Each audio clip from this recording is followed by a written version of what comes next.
Block है। हाँ ready है। ठीक है।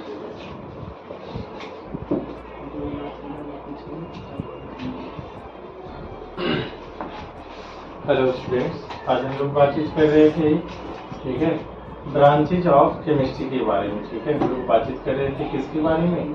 ब्रांचेज ऑफ केमिस्ट्री के बारे में। ठीक है, और जिसमें हमने आपको बताया था, ठीक है, क्या बताया था कि there are 3 main branches in chemistry. ठीक है, केमिस्ट्री का मेन ब्रांचेज जो है वो कितना है? 3 है। ठीक है, और एक है फिजिकल केमिस्ट्री, दूसरा क्या है? ऑर्गेनिक केमिस्ट्री, और तीसरा इनऑर्गेनिक केमिस्ट्री। हमने आपको बताया था फिजिकल केमिस्ट्री क्या होता है। तो फिजिकल केमिस्ट्री के बारे में हमने आपको कहा था, ठीक है, the branch of chemistry in which we study about law and principle of chemical reaction, that's called as क्या? Physical chemistry. That's called as क्या? Physical chemistry.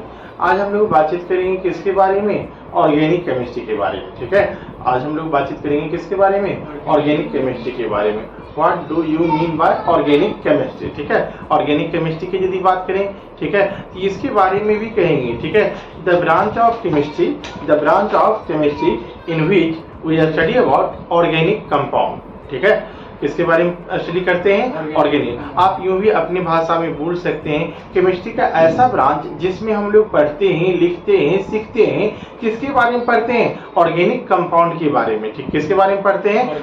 क्या कहलाता है? ऑर्गेनिक केमिस्ट्री कहलाता है। क्या कहलाता है? Organic chemistry. सवाल इसमें यह होता है, what do you mean by organic compound? ठीक है, यहाँ एक सवाल होता है, क्या? What do you mean by क्या? Organic compound. पहले इसको राइट डाउन कर लेंगे, फिर उसके बाद हम लोग बातचीत करेंगे ऑर्गेनिक कंपाउंड के बारे में। ठीक है, तो पहले लिखेंगे ऑर्गेनिक केमिस्ट्री। ठीक है, दूसरा ब्रांच है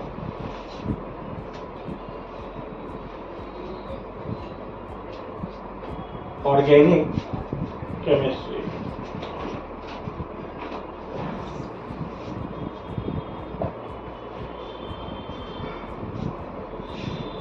The branch of chemistry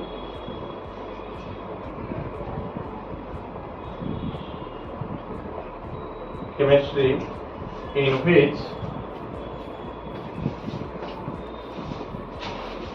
we study about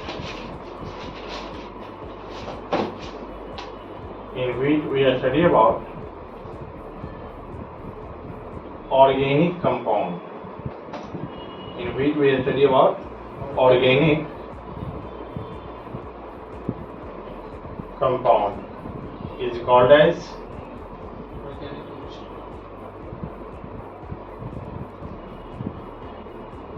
organic chemistry.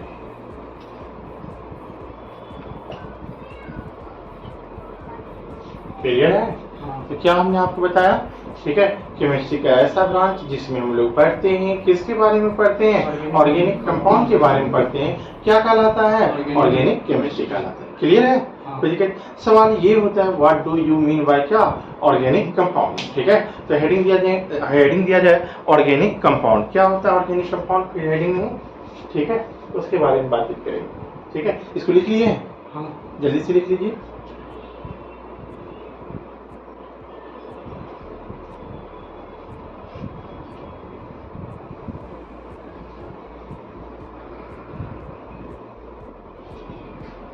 जहां भी नहीं आता है, जहां भी समझ में नहीं आएगा, तुरंत पूछना है। ठीक है, तुरंत पूछना है, कहीं कोई दिक्कत नहीं है। ठीक है, तो जहां भी ना समझ में आए, ठीक है, उसके बाद पूछना है। हो गया? हाँ, ठीक है। नेक्स्ट हम लोग बातचीत करेंगे किसके बारे में? ऑर्गेनिक कंपाउंड के बारे में बात करेंगे। किसके बारे में? Organic compound.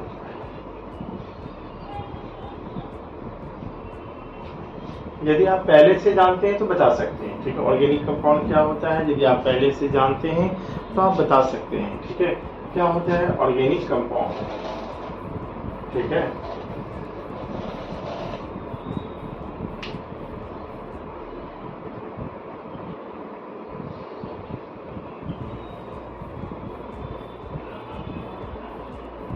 तो इसके बारे में कहेंगे the compound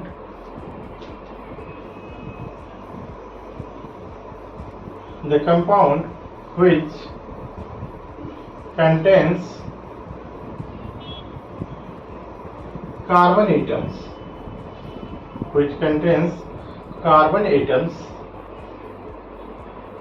is called as organic compound.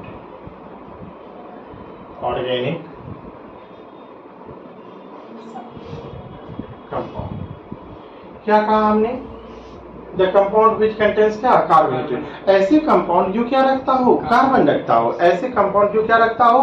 Carbon रखता हो, क्या कहलाता है? ऑर्गेनिक कंपाउंड कहलाता है। जैसे आपने बच्चे क्लास में पढ़ा होगा, ठीक है, CH4 की यदि बात करें तो इसमें क्या है? कार्बन है कि नहीं? अर्थात दिस इज कॉल्ड एज क्या? Organic compound. This is called as क्या? Organic compound. ठीक है, यदि बात करेंगे C2H6 की यदि बात करेंगे, क्या कहलाएगा? Organic compound. आपको मालूम होना चाहिए C6H6 क्या किसका फॉर्मूला है? बेंजीन का। किसका फॉर्मूला है? ये किसका फॉर्मूला है? मीथेन का। ये किसका फॉर्मूला है? इथेन का। ठीक है, और सभी में देखिए कार्बन है, अर्थात दीज आर कॉल्ड एज क्या? Organic compound. ठीक है, और इन कंपाउंड के बारे में पढ़ना, क्या कहलाता है? ऑर्गेनिक केमिस्ट्री कहलाता है। क्या कहलाता है? ऑर्गेनिक केमिस्ट्री कहलाता है। अच्छा, कोई हमसे बात करता है, कहता है कि NH3 क्या ये ऑर्गेनिक कंपाउंड है? नहीं। क्या ये ऑर्गेनिक कंपाउंड है? आंसर है कि नहीं। क्यों नहीं का ऑर्गेनिक कंपाउंड है? भाई इसमें कार्बन नहीं है, अर्थात this is not organic compound. ठीक है, this is not a organic compound, अर्थात ये ऑर्गेनिक कंपाउंड नहीं है। अच्छा, समटाइम्स ऐसा भी कर सकते हैं, ऑर्गेनिक कंपाउंड की डिफिनेशन और भी आप लिख सकते हैं। ठीक है, इसको मिटाएं। ठीक है, इसको मिटाएं।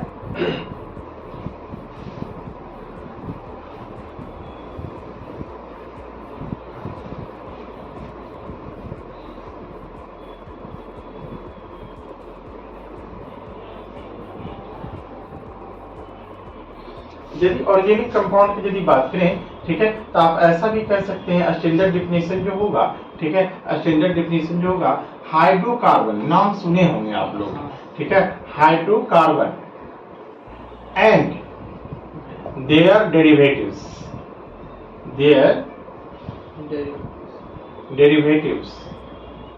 आर नोन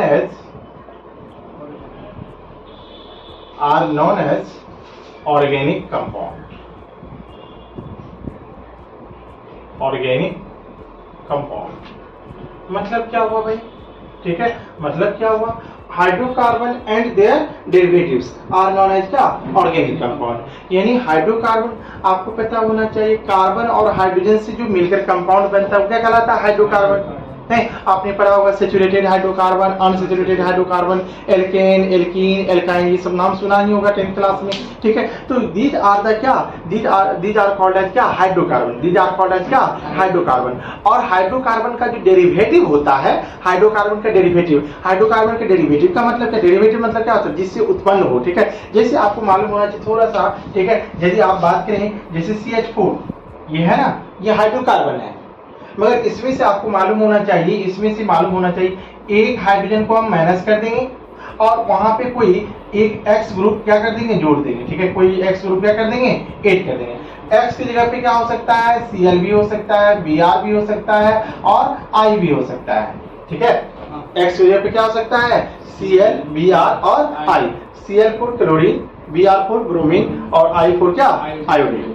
ठीक है, इसमें से कोई भी हो सकता है। ठीक है, यानी एक हाइड्रोजन को डिस्प्लेस करेंगे, ठीक है, और वहां पे क्या करेंगे? वो एक्स ग्रुप अर्थात कहने का Cl, Br और I कोई भी जोड़ देंगे। ठीक है, नींद आ रही है, क्या बात है। ठीक है, आपने टाइम ही ऐसा लिया है, हमने आपको कहा था कि 7 बजे आप लोग रिपोर्टिंग कीजिए। ठीक है, मगर आप लोग के पास टाइम कम पड़ गया, कोई बात नहीं।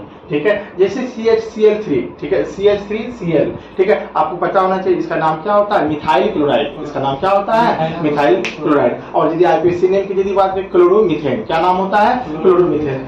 दीज आर कॉल्ड एज क्या? Organic compound. और आप इसे कह सकते हैं ये क्या है? हाइड्रोकार्बन का ही डेरिवेटिव है, यानी हाइड्रोकार्बन से ही ये कंपाउंड क्या हुआ? डिराइव हुआ है। So it is called as क्या? Derivative of hydrocarbon. So it is called as क्या? Derivative of hydrocarbon. बोलो, it is clear or not? ठीक है, समझ में आया कि नहीं डेरिवेटिव का मतलब क्या होता है? क्योंकि हाइड्रोकार्बन तो बच्चे जानते रहते हैं, जब डेरिवेटिव लिखते हैं तो उसको लगता है कि डेरिवेटिव क्या होता है। तो डेरिवेटिव का मतलब ये होता है कि हाइड्रोकार्बन में से कुछ हाइड्रोजन को रिप्लेस करके दूसरा ग्रुप आ जाए। ऐसा कोई ये जरूरी नहीं कि एक्स ही ग्रुप आएगा, आप OH भी हो सकता है, नहीं कोई भी दूसरा ग्रुप आ जाए, ठीक है, तो वो क्या कहलाएगा? डेरिवेटिव कहलाएगा। क्या कहलाएगा? डेरिवेटिव कहलाएगा। क्लियर है? कुछ बातें समझ में आ रही है या ऊपर ऊपर जा रहा है? समझ आ ठीक है, कोई दिक्कत है? नहीं। ठीक है, मन में यदि कोई सवाल है तो आप कर सकते हैं। ठीक है, मन में यदि कोई सवाल है तो आप उसे रख सकते हैं।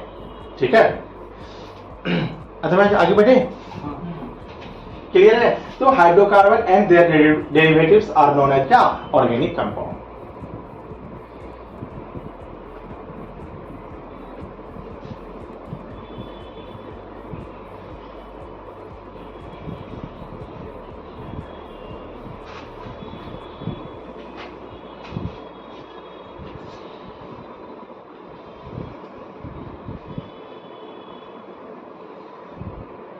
अब दूसरा बात करेंगे, ठीक है, दूसरा बात करेंगे किसके बारे में? दूसरा बात करेंगे, ठीक है, इनऑर्गेनिक केमिस्ट्री के बारे में। किसके बारे में बात करेंगे? इनऑर्गेनिक केमिस्ट्री के बारे में। ठीक है, इनऑर्गेनिक केमिस्ट्री के बारे में। इनऑर्गेनिक केमिस्ट्री क्या होता है? ठीक है, इनऑर्गेनिक केमिस्ट्री क्या होता है, इसके बारे में बात करें तो इसके बारे में कहेंगे the branch of chemistry, the branch of chemistry in which we study about inorganic compound.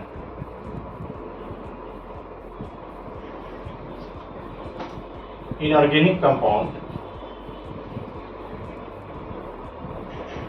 is called as inorganic chemistry.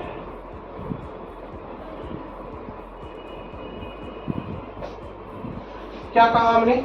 ठीक है, हमने कहा केमिस्ट्री का ऐसा ब्रांच जिसमें हम लोग पढ़ते हैं, लिखते हैं, सीखते हैं किसके बारे में? इनऑर्गेनिक कंपाउंड के बारे में। किसके बारे में पढ़ते हैं? ठीक है, इनऑर्गेनिक कंपाउंड के बारे में। तो कहलाता है, क्या कहलाता है? इनऑर्गेनिक केमिस्ट्री कहलाता है। क्या कहलाता है? इनऑर्गेनिक। फिर यहाँ एक सवाल आता है, क्या सवाल आता है? What do you mean bye inorganic compound? आप इनऑर्गेनिक कंपाउंड से क्या समझते हैं? ठीक है, तो यहाँ जस्ट तुरंत मन में सवाल आना चाहिए, ठीक है, कि भाई इनऑर्गेनिक कंपाउंड किसे कहते हैं? तो जैसे अभी आपने कहा कि कार्बन रखने वाले कंपाउंड को क्या कहते हैं? ऑर्गेनिक कंपाउंड कहते हैं, और कार्बन नहीं रखने वाले कंपाउंड को क्या कहते हैं? इनऑर्गेनिक कंपाउंड कहते हैं। अभी जो हमने आपको NH3 जो एग्जांपल दिया, ये इसमें कार्बन है? कार्बन नहीं, अर्थात वो कंपाउंड क्या कहलाएगा? Inorganic compound. और उसके बारे में पढ़ना क्या कहलाएगा? इनऑर्गेनिक केमिस्ट्री कहलाएगा। क्या कहलाएगा? इनऑर्गेनिक। आर यू अंडरस्टैंड और नॉट? ठीक है, समझ में आया कि नहीं आया? हो जाएगा। ठीक है, कोई पूछेगा इनऑर्गेनिक केमिस्ट्री क्या होता है, बता देंगे। ठीक है, तो क्या कहेंगे? इनऑर्गेनिक केमिस्ट्री क्या होता है? The branch of chemistry in which we study about किसके बारे में? ठीक है, इनऑर्गेनिक कंपाउंड। ठीक है, in which we study about inorganic compound is called as क्या? Inorganic chemistry. ठीक है, क्लियर है? ठीक है, और थोड़ा सा डिफिनेशन लिख लेंगे किसके बारे में? इनऑर्गेनिक कंपाउंड के बारे में। थोड़ा सा डिफिनेशन लिख लेंगे किसके बारे में? इनऑर्गेनिक कंपाउंड के बारे में, ताकि भविष्य में आपको याद रहे ऑर्गेनिक कंपाउंड और इनऑर्गेनिक कंपाउंड क्या होता है।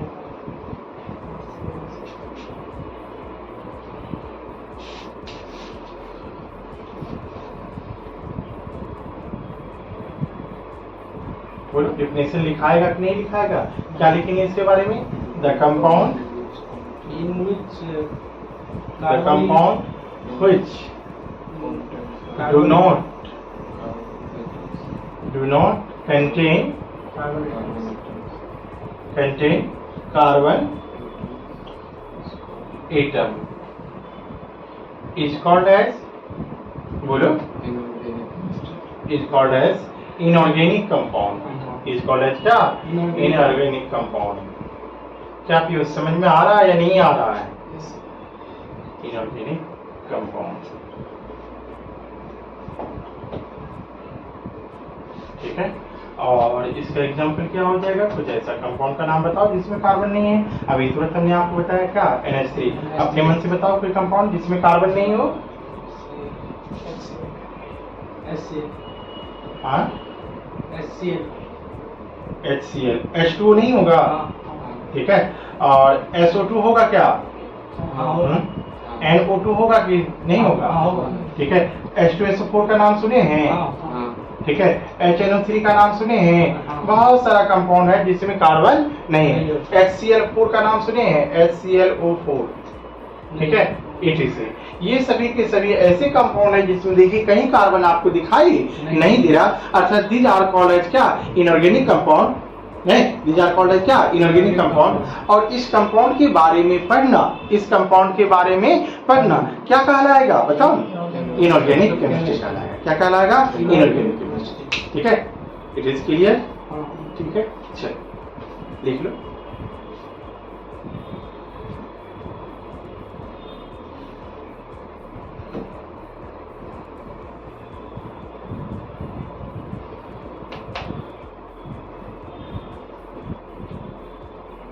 हो गया, आगे बढ़े।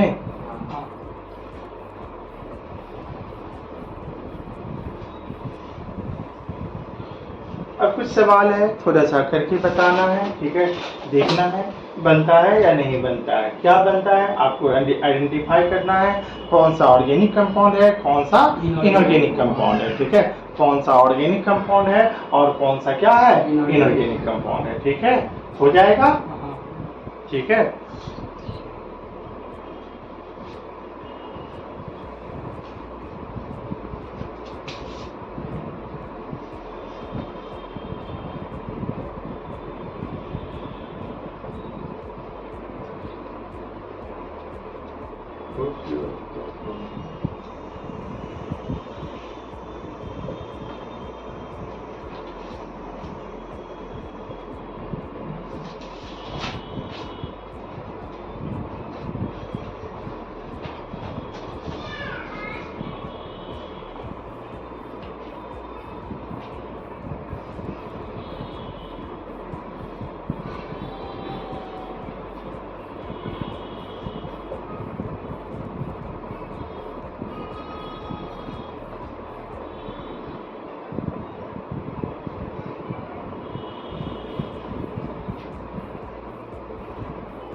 राउंड बनाएंगे, क्या होगा, फर्स्ट का डी,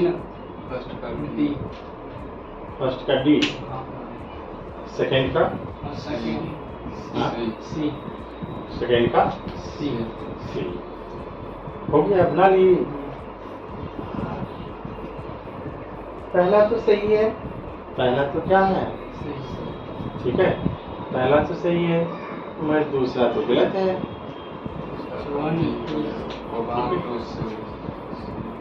कोबाल्ट नहीं है, कोबाल्ट का रिप्रेजेंटेशन ऐसे नहीं होता है, ठीक है। कोबाल्ट का रिप्रेजेंटेशन, ठीक है, कैपिटल सी रहता है और सबस्क्रिप्ट में ओ लिखा रहता है, ठीक है, छोटा सा ओ लिखा रहता है। ये किसको रिप्रेजेंट कर रहा है, कार्बन मोनोऑक्साइड को रिप्रेजेंट कर रहा है, ठीक है। CO2 किसको रिप्रेजेंट कर रहा है, कार्बन डाइऑक्साइड को रिप्रेजेंट कर रहा है, ठीक है, तो क्या आंसर होगा? सी ठीक है, इसका आंसर क्या होगा? सी होगा? नहीं, इसका आंसर क्या होगा? डी होगा। इसका आंसर क्या होगा? डी होगा। तुरंत जोरों का झटका जोरों से लगा होगा। अभी तो आपने कहा, क्या कहा कि भाई जिसमें कार्बन रहता है क्या कहलाता है? ऑर्गेनिक कंपाउंड कहलाता है। जिसमें कार्बन नहीं रहता है क्या कहलाता है? इनऑर्गेनिक कंपाउंड कहलाता है। ठीक है, तो उसके अनुसार से ये तो वही है, दोनों में कार्बन है तो दोनों को ऑर्गेनिक कंपाउंड होना चाहिए, और है भी, आपने लिखाया है। इसका मतलब कहीं ना कहीं आपका डिफिनेशन गलत है। नहीं, आप केस कर सकते हैं कि भाई अभी तुरंत तो आप पढ़ाए हैं कि कार्बन रखने वाले कंपाउंड को क्या कहते हैं? ऑर्गेनिक कंपाउंड कहते हैं, और कार्बन नहीं रखने वाले कंपाउंड क्या कहते हैं? इनऑर्गेनिक। और इसमें दोनों में कार्बन है, अर्थात ये कंपाउंड कैसा होना चाहिए? ऑर्गेनिक होना चाहिए। बट कायदे से ये ऑर्गेनिक नहीं है। ठीक है, तो कैसे नहीं है, क्यों नहीं है, सवाल यहाँ ये होता है। ठीक है, तो ये लोग आपको मालूम होना चाहिए एक्सेप्शन है। ठीक है, ये लोग क्या है? एक्सेप्शन है। कार्बन रखने के बावजूद भी ये लोग ऑर्गेनिक कंपाउंड नहीं है। तो फिर आपके मन में सवाल आएगा, ऐसे आपको याद है, हम कैसे याद रखेंगे? है कि नहीं? कौन सा कंपाउंड कार्बन रखने के बावजूद भी ऑर्गेनिक है और कौन सा ऑर्गेनिक नहीं है? ठीक है, तो कुछ तो क्राइटेरिया होगा। कैसे हम जानेंगे कि कार्बन रखने? अभी तो आपने डिफिनेशन दिया है।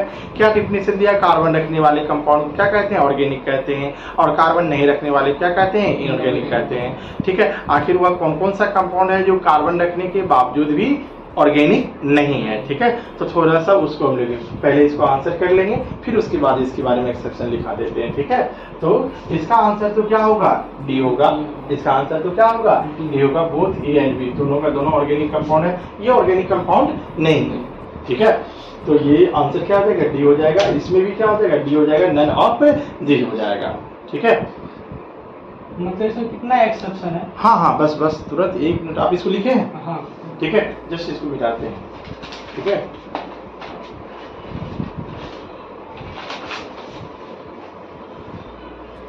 केमिस्ट्री तो एक्सेप्शन के लिए ही जाना जाता है। हर चीज ऐसे होता है, फिर उसमें कहीं ना कहीं कुछ ना कुछ इधर उधर हो जाता है। ठीक है,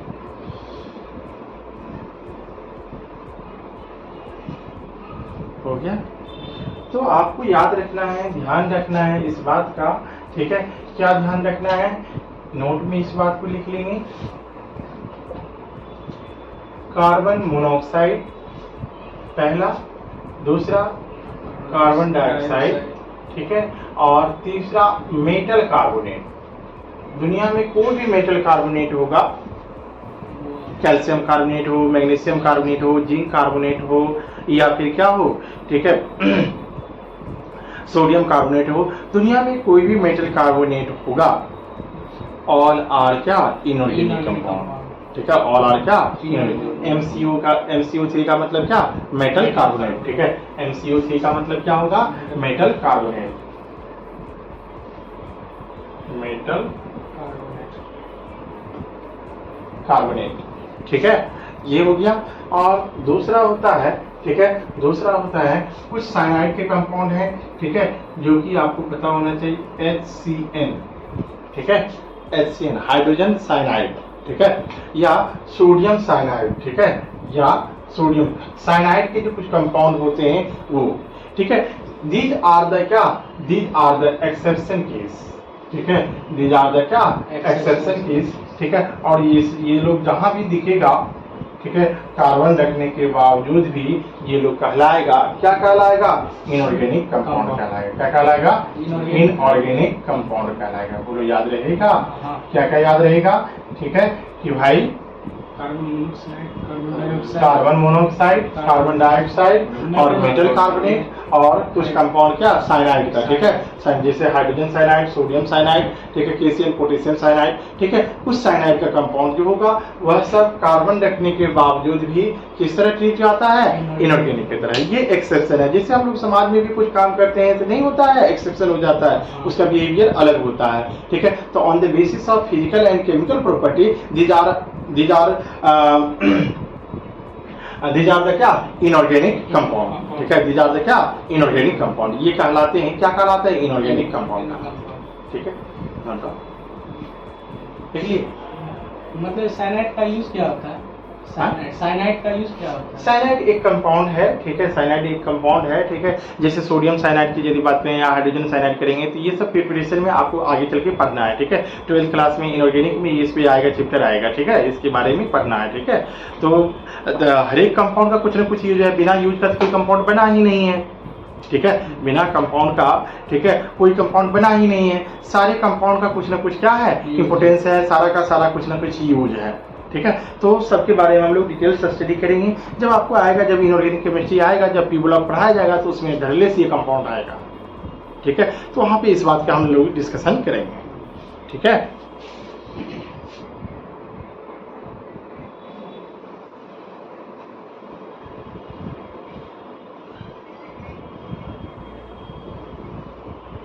तो हम लोगों ने जाना, ठीक है, कि केमिस्ट्री का कितने ब्रांच होते हैं, मेन ब्रांच कितने होते हैं, 3 होते हैं। कौन कौन सा? फिजिकल, ऑर्गेनिक, इनऑर्गेनिक, ठीक है। ये था आपको ब्रांच। इसके अलावा भी हमने बताया था कि बहुत सारे ब्रांचेज हैं केमिस्ट्री के, ठीक है, बहुत सारे ब्रांचेज हैं जो कि टाइम टू टाइम डिस्कस हम लोग करेंगे। जैसे कोऑर्डिनेशन केमिस्ट्री 12th क्लास में पढ़ना है तो वहाँ कोऑर्डिनेशन केमिस्ट्री की हम लोग चर्चा करेंगे। फिर उसके बाद यदि बात करें इलेक्ट्रोकेमिस्ट्री आपको 12th क्लास में पढ़ना है, ठीक है। मेटलर्जिकल केमिस्ट्री 12th क्लास में पढ़ना है। न्यूक्लियर केमिस्ट्री आपको 11th में पढ़ना है, ठीक है। तो तमाम जैसा जो केमिस्ट्री आएगा उसके स्टेप बाय स्टेप हम लोग डिस्कस करते जाएंगे, ठीक है। और अभी फिलहाल यहाँ से जो बातें आती है, यहाँ से बातें आती है, ठीक है। जस्ट टू हमने आपको कहा है, ठीक है, कि आप याद करो। सबसे पहले हमने आपको कहा था केमिस्ट्री इज द, ठीक है, subject of atoms and molecules, नहीं। और दूसरी बात हमने बताया chemistry the branch of science in which we study about matter and their properties. Again हम फिर शिफ्ट होते हैं, जो हमारा तमाम सवाल जो पहले से पढ़ा हुआ है फिर उसको हम लोग डिस्कशन करने जा रहे हैं, ठीक है। यानी कहानी केमिस्ट्री जो स्टार्ट होती है, केमिस्ट्री जो स्टार्ट होती है वो कहाँ से स्टार्ट होती है? मैटर से, ठीक है। और मैटर को जब हम लोग पढ़ेंगे तो उसी के अंतर्गत एटम भी आएगा, मॉलिक्यूल्स भी आएगा, कंपाउंड भी आएगा, एलिमेंट भी आएगा, मिक्सचर भी आएगा, बहुत सारे सॉलिड, लिक्विड, गैस, सारे के सारे टर्म उसी में आ जाएंगे, ठीक है। तो हम लोग फर्दर स्टडी करेंगे what do you mean bye matter, ठीक है। व्हाट डू मीन बाय क्या? मैटर। अर्थात आपको मालूम होना चाहिए, ठीक है, आपको मालूम होना चाहिए, ठीक है, कि अब हम लोग चैप्टर स्टार्ट करने जा रहे हैं। क्या स्टार्ट करने जा रहे हैं? चैप्टर स्टार्ट करने जा रहे हैं। और चैप्टर का नाम होता है some basic concept of chemistry, ठीक है। क्या चैप्टर का नाम होगा? Some basic concept of chemistry, ठीक है। उसके बारे में हम लोग बातचीत करेंगे, ठीक है। और उसमें हम लोग कहानी कहाँ से स्टार्ट करने जा रहे हैं? मैटर से स्टार्ट करने जा रहे हैं। कहाँ से स्टार्ट करने जा रहे हैं? मैटर से करने जा रहे हैं, ठीक है। चैप्टर का नाम लिखेंगे, चैप्टर फर्स्ट है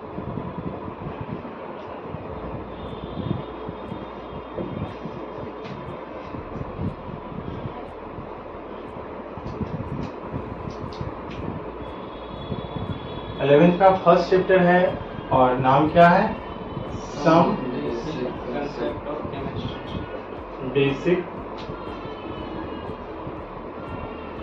कंसेप्ट ऑफ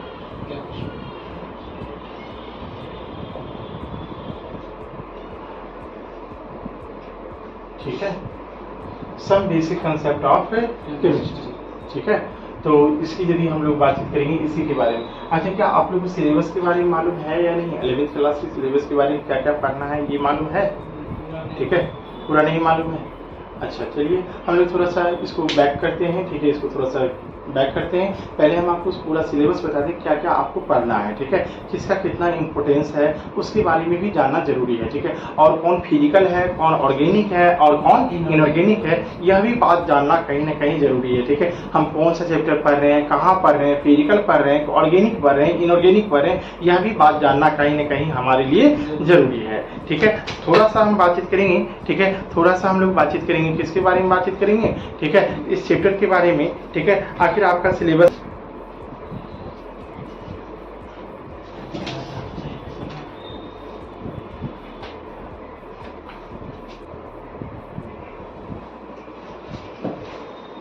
चैप्टर स्टार्ट करने से पहले थोड़ा सा छोटी सी बात हम आपको और बता देना चाहते हैं। सिलेबस क्या क्या है, 11th क्लास में पढ़ना क्या है, कौन कौन सा चैप्टर है, ठीक है, आपको पता होना चाहिए। बोर्ड के हिसाब से यदि बात करें तो बोर्ड के हिसाब से कुछ चैप्टर को स्किप कर दिया गया है, ठीक है। कुछ चैप्टर को क्या कर दिया गया है? स्किप कर दिया गया है। और कुछ चैप्टर एज इट इज है। और उसमें भी कौन स्किप किया है? तो CBSE बोर्ड ने स्किप किया है, ठीक है। बिहार बोर्ड सारे चैप्टर को अभी भी कंटिन्यू कर रहा है, ठीक है। तो पहले आप जानो कि पूरा हॉल चैप्टर कौन कौन सा है, कौन सा फिजिकल है, कौन सा ऑर्गेनिक है, कौन सा इनऑर्गेनिक है, इसके बारे में हम लोग बातचीत करते हैं। ठीक है, तो पहले चैप्टर का नाम लिख लेंगे। ठीक है, आपका 11th का ये सिलेबस है जो कि इतना चैप्टर आपको पढ़ना है।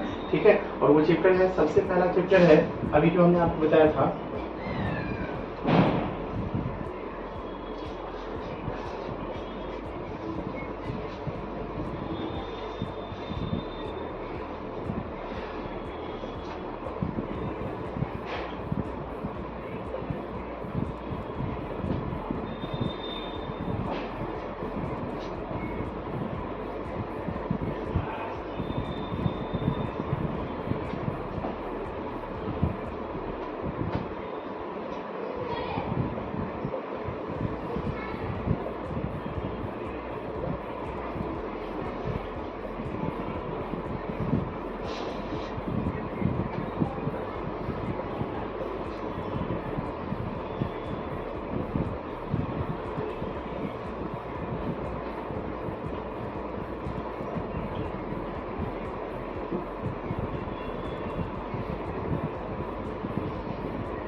इसको नोट डाउन कर लेंगे।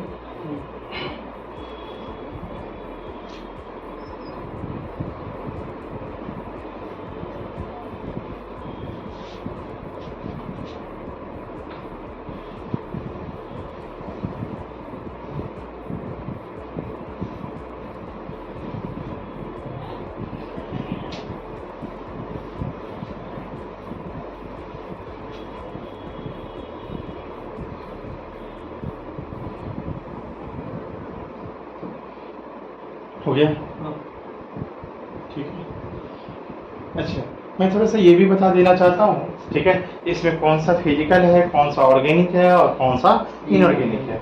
तो आप पहला बात करेंगे तो पहला जो चैप्टर है, ठीक है, पी फोर फिजिकल होगा, जिसमें हमने पी लिख दिया, इसका मतलब कौन सा होगा, फिजिकल केमिस्ट्री होगा। पी फोर फिजिकल, ये भी आपको किस में आएगा, फिजिकल में आएगा। ठीक है, समटाइम्स इसे इनऑर्गेनिक में भी पढ़ा देते हैं। ठीक है, ऑर्गेनिक जीओसी को भी करके पढ़ाता है। ठीक है, बट आप ये जानो कि ये फिजिकल का चैप्टर है, ये भी फिजिकल का चैप्टर है। ठीक है, पीरियोडिक क्लासिफिकेशन की यदि बात करें तो ये आपको इनऑर्गेनिक केमिस्ट्री के अंतर्गत आता है। किसके अंतर्गत आता है, इनऑर्गेनिक केमिस्ट्री। आईसी का मतलब क्या होगा, इनऑर्गेनिक केमिस्ट्री। ठीक है, केमिकल बॉन्डिंग किसके अंतर्गत आता है, इनऑर्गेनिक केमिस्ट्री के अंतर्गत आता है। ठीक है, स्टेट ऑफ मैटर यदि बात करें तो ये किसके अंतर्गत आता है, फिजिकल केमिस्ट्री के अंतर्गत आता है।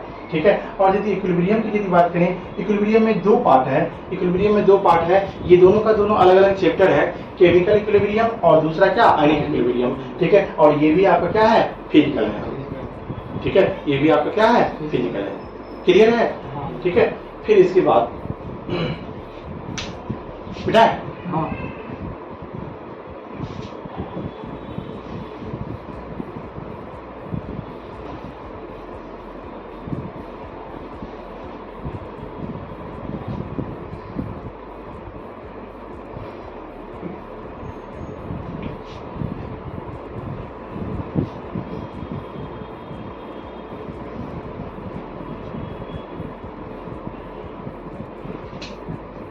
सातवां जो आपको चैप्टर आता है 7th नंबर पे आता है, और वो होता है आपको थर्मोडायनेमिक्स।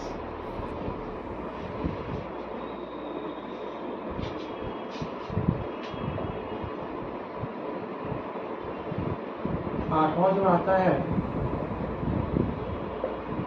वो आता है रेडॉक्स रिएक्शन।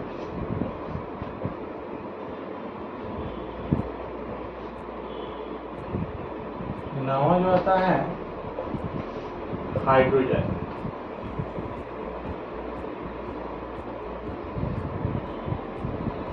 दसवां जो आता है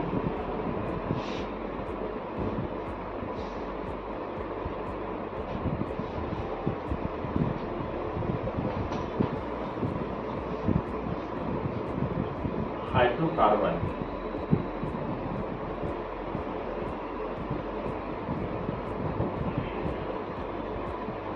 ग्यारहवां जो आएगा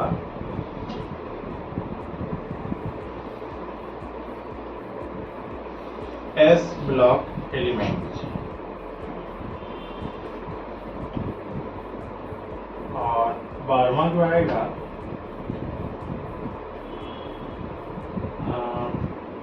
some of P block element.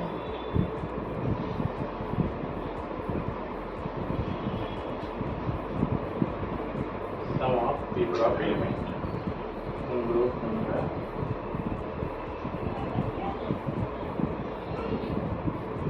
13 and 14।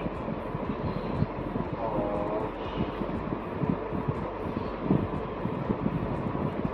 13वां जो आता है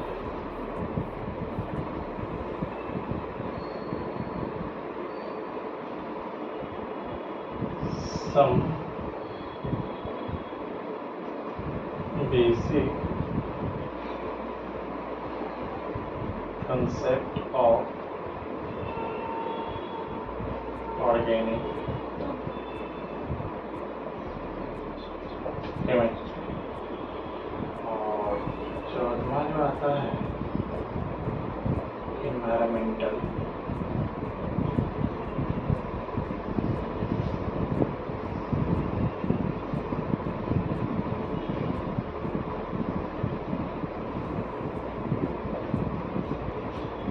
आप देखेंगे एक बार इधर देखना थर्मोडायनेमिक्स किसके अंतर्गत आता है फिजिकल के अंतर्गत किसके अंतर्गत आता है फिजिकल रेडॉक्स रिएक्शन किसके अंतर्गत आता है फिजिकल के अंतर्गत ठीक है रेडॉक्स रिएक्शन किसके अंतर्गत आता है फिजिकल के अंतर्गत और हाइड्रोजन ठीक है ये किसके अंतर्गत आता है इनऑर्गेनिक के अंतर्गत किसके अंतर्गत आता है इनऑर्गेनिक केमिस्ट्री के अंतर्गत हाइड्रोकार्बन जो होगा वो क्या कहलाएगा ऑर्गेनिक केमिस्ट्री कहलाएगा क्या कहलाएगा ऑर्गेनिक केमिस्ट्री कहलाएगा एस ब्लॉक जो कहलाएगा वो क्या कहलाएगा इनऑर्गेनिक केमिस्ट्री कहलाएगा सम ऑफ पी ब्लॉक एलिमेंट जो कहलाएगा वो क्या कहलाएगा इनऑर्गेनिक केमिस्ट्री कहलाएगा ठीक है some basic concept of organic chemistry ये क्या कहलाएगा ऑर्गेनिक केमिस्ट्री कहलाएगा ठीक है और इन्वायरमेंटल स्टडी को भी आप किसके अंतर्गत डाल सकते हैं ऑल ओवर ये केमिस्ट्री का एप्लीकेशन होता है तो आप इसके अंतर्गत डाल सकते हैं किसके अंतर्गत ऑर्गेनिक केमिस्ट्री के अंतर्गत ही डाल सकते हैं ठीक है तो ये आप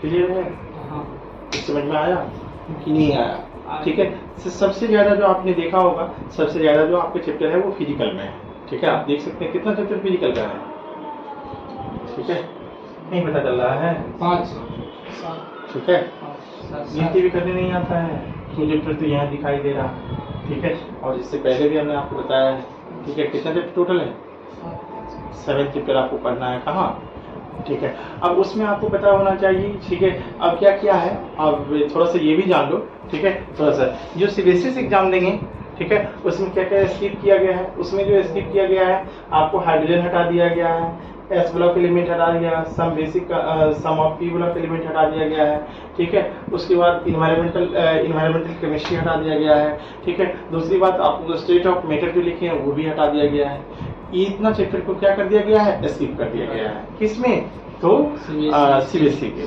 ठीक है सीबीएसई के सिलेबस से इतने चैप्टर को क्या कर दिया गया है स्किप कर दिया गया है रिमूव कर दिया है इवन आपको बता देते हैं ठीक है जेई और नीट का भी यही हाल है ठीक है जेई और नीट का भी यही हाल है ठीक है तो फिर भी जानकारी के लिए आपको बता दें बिहार बोर्ड जो है आपको ऑल ओवर सिलेबस की बात करता है जितना चैप्टर है ये सभी का बात करता है ठीक है तो सभी के बारे में आपको पढ़ना होगा ठीक है तो इसके बाद जो आती है, ठीक है, इसके बाद जो आती है, हम जो कहानी स्टार्ट करेंगे फिजिकल केमिस्ट्री से ही स्टार्ट करेंगे, ठीक है। हम आपको पढ़ाना जो चालू करेंगे फिजिकल, और मैक्सिमम टाइम इसमें फिजिकल का सिलेबस है, तो मैक्सिमम जो थर्मोडायनेमिक्स आपका मेजर चैप्टर है, इक्विलिब्रियम आपका मेजर चैप्टर है, ठीक है। ये सब पढ़ने के लिए आपको मालूम होना चाहिए, जब तक आपको सारे चैप्टर जो बेसिक जो है, जिसे बैकबोन ऑफ केमिस्ट्री जो कहा जाता है, बैकबोन ऑफ केमिस्ट्री जो कहा जाता है, आपको मालूम होना चाहिए। मूल कंसेप्ट जिसको हमने some basic concept of chemistry कहा है, वो आपको आना चाहिए। एटॉमिक स्ट्रक्चर आना चाहिए, पीरियोडिक टेबल आना चाहिए, केमिकल बॉन्डिंग आना चाहिए, और रेडॉक्स रिएक्शन। ये जो 5 चैप्टर है जस्ट लाइक ABCD है, किसके लिए? केमिस्ट्री के लिए। किसके लिए? केमिस्ट्री के लिए। केमिस्ट्री का आप फिजिकल पर हो, ऑर्गेनिक पर हो, इनऑर्गेनिक पर हो, कोई भी पार्ट पर हो, आपको ये 5 चैप्टर यदि आती है तो दैट्स व्हाई आपको केमिस्ट्री समझ में आएगी। यदि ये 5 चैप्टर यदि आपको वीक हो जाते हैं, कोई भी एक चैप्टर वीक हो जाते हैं, तो कहीं ना कहीं आप फंसोगे, यानी केमिस्ट्री का टर्म आपको समझ में नहीं आएगा। तो इसके लिए ये 5 चैप्टर जो हमने आपको बताया, some basic concept of chemistry, ठीक है, दूसरा एटॉमिक स्ट्रक्चर, तीसरा पीरियोडिक टेबल, चौथा केमिकल बॉन्डिंग, पांचवा रेडॉक्स रिएक्शन, ठीक है, ये आपको आनी चाहिए। ये केमिस्ट्री का ABCD है, ठीक है। इसके बिना फिजिकल हो, ऑर्गेनिक हो, इनऑर्गेनिक, सब अधूरा रहेगा, ठीक है। और यदि ये चैप्टर पे कमांड रहेगा, 5 चैप्टर पे कमांड रहेगा, ठीक है, तो आप फिजिकल पर हो वो भी आपको अच्छा लगेगा, ऑर्गेनिक पर हो वो भी अच्छा लगेगा, इनऑर्गेनिक पर हो वो भी अच्छा लगेगा, सारे चीज अच्छे लगेंगे, ठीक है। तो इन 5 चैप्टर को बैकबोन कहा जाता है, ठीक है, और इसको जरूर अच्छे से स्टडी करना चाहिए। ये अच्छा रहेगा, इसका मतलब केमिस्ट्री क्या रहेगा? अच्छा रहेगा। यदि ये सब खराब हो गया, ठीक है, ये सब खराब हो गया, कहीं ना कहीं आपको केमिस्ट्री में दिक्कत होगी। और खासकर यदि बात करें फिजिकल केमिस्ट्री की, यदि बात करें फिजिकल केमिस्ट्री के लिए, आपको तो हंसी आएगा, ठीक है, बट आपको बताते हैं, आप उतना चीज हमें लाकर दे देंगे तो हम आपको विश्वास दिलाते हैं आपको फिजिकल केमिस्ट्री आएगी तो आएगी। और वो है क्या? ठीक है, तो आपको पता होना चाहिए आपको आना क्या चाहिए, ठीक है। आपको तो हंसी लगेगा, इसमें तमाम लोग बैठे हुए हैं, हम विश्वास दिलाते हैं आपसे जोड़ नहीं बनेगा, ठीक है, आपको गुस्सा भी आएगा, ठीक है, और अजीबोगरीब लगेगा सुनकर, ठीक है, मगर हम आपको विश्वास दिलाते हैं आपको जोड़ में दिक्कत होगा, ठीक है, घटा में दिक्कत होगा, गुना में दिक्कत होगा, ठीक है। यदि आपको अच्छी आती है और अच्छी बात है, मुझे कोई आपत्ति नहीं, आप बना दोगे, अच्छी बात है, ठीक है। आपको क्या क्या फिजिकल केमिस्ट्री डिमांड करेगा? प्लस, यानी आपको क्या आना चाहिए? एडिशन आना चाहिए, यानी जोड़ने के लिए अच्छे से आना चाहिए, डेसिमल पॉइंट का सब कुछ जोड़ना होना चाहिए, वो आपको आना चाहिए। दूसरा आपको माइनस, दैट इज सब्ट्रैक्शन, ठीक है, दैट इज क्या? सब्ट्रैक्शन, ठीक है, ये आना चाहिए, ठीक है। तीसरा क्या आता है? मल्टीप्लिकेशन, ठीक है, ये आपको आना चाहिए, ठीक है, मल्टीप्लिकेशन, ठीक है। क्या आपको लोगों को आती है या नहीं आती है, ठीक है। और अगला क्या है? डिवीजन। यदि इतनी चीज आती है तो मैं दावे के साथ कह सकता हूं आपको फिजिकल केमिस्ट्री दिक्कत नहीं देगा, इतनी बात की गारंटी है, ठीक है। आपको कभी भी केमिस्ट्री नहीं सताएगा, ठीक है, मेरे रहने के बावजूद, ठीक है, मेरे रहने के बाद केमिस्ट्री आपको तंग नहीं करेगा। केमिस्ट्री से आप तंग नहीं आओगे, तंग किससे आओगे? जोड़ घटा गुना भाग से ही तंग आओगे, ठीक है। मैं आपको विश्वास दिलाता हूं, यदि आपको ये अच्छे से आती होगी, हम आपको विश्वास दिलाते हुए विदिन कुछ मिनट्स में, कुछ सेकंड में आप प्रॉब्लम बना लोगे, ठीक है। और यदि आपका ये गड़बड़ होगा तो कहीं ना कहीं आप भागेंगे, ठीक है। जोड़ घटा गुना भाग इसका मेन पॉइंट है कि ऐसा ऐसा कैलकुलेशन आएगा, ठीक है। बच्चे को तो जोड़ने भी नहीं आता है, एक से का आविष्कार करता है, घटाने भी नहीं आता है, एक से का आविष्कार करता है, ठीक है। तो ये आपको थोड़ा सा, ठीक है, थोड़ा सा इस पे देखिएगा। अभी आप हंस रहे हैं, ठीक है, आपको हम विश्वास दिलाते हैं, ठीक है, आप जोड़ में फंसेंगे तो फंसेंगे, हम आपको देखिएगा, हम पढ़ाएंगे, ठीक है, हम पढ़ाने के बावजूद हम पढ़ाएंगे, हम आपको बताते हैं एडिशन भी पढ़ाएंगे, सब्ट्रैक्शन भी पढ़ाएंगे, मल्टीप्लिकेशन भी पढ़ाएंगे, डिवीजन पढ़ाएंगे, फिर भी कहीं ना कहीं गाड़ी अटक जाता है, ठीक है। और यदि आप अच्छे से पढ़ेंगे कहीं अटकेगा नहीं, कोई दिक्कत नहीं होगा, ठीक है। और अब हम ये चाहूँगा, समय इजाज़त दे रहा है, ठीक है, थोड़ा सा फास्टिंग है, इसके मद्देनजर रखते हुए इतनी बात चैप्टर कल ही स्टार्ट करेंगे, थोड़ा सा अच्छी एनर्जी के साथ मिलते हैं, कोई दिक्कत, ठीक है। Thank you, all the best, have a nice day.